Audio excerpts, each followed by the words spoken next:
जय जोहार। छत्तीसगढ़ी प्रमुख प्रादेशिक समाचार के संग मैं शुभा मिश्रा। प्रदेश में आज ले बेरोजगारी भत्ता योजना के शुरुआत हो गए है।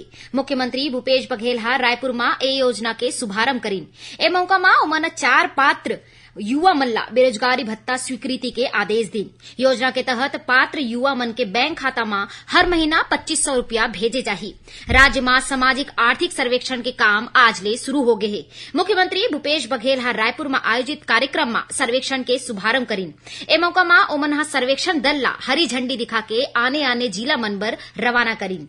केंद्र सरकार डाकघर बचत योजना बर ए बछर अप्रैल ले जून के तिमाही बर ब्याज दर ला बढ़ाए है।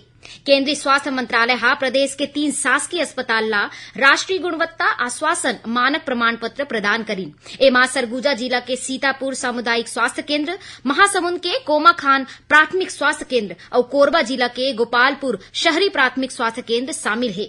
हज यात्रा बर ए बछर छत्तीसगढ़ ले 649 लोगन के चयन करे गए है। एमा 327 पुरुष और 322 माई लोगन शामिल है।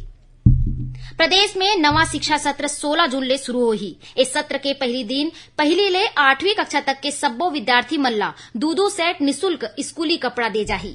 बीजापुर जिला में आज सुरक्षा बल और माओवादी मन के बीच होए मुठभेड़ में पुलिस 2 से 3 माओवादी मन के घायल होए के दावा करे है।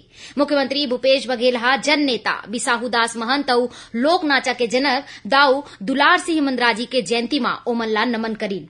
रायपुर विकास प्राधिकरण आरडीए के अध्यक्ष सुभाष धुप्पड़ा कहीन कि फ्लैट्स, प्लॉट, दुकान और आने संपत्ति के बिक्री बर कोनो भी एजेंट और ब्रोकर के नियुक्ति नहीं करेगे है। और रायपुर जिला के तिल्दा नेवरा में पाचूरतिया करीब 6 लोगन मन घर में घुस के एक ठेकेदार के हत्या कर दिन। उन्हें उखर बेटा और पत्नी ला गंभीर रूप ले घायल कर दिन। ये रही अब तक के प्रमुख प्रादेशिक समाचार। जय जोहार।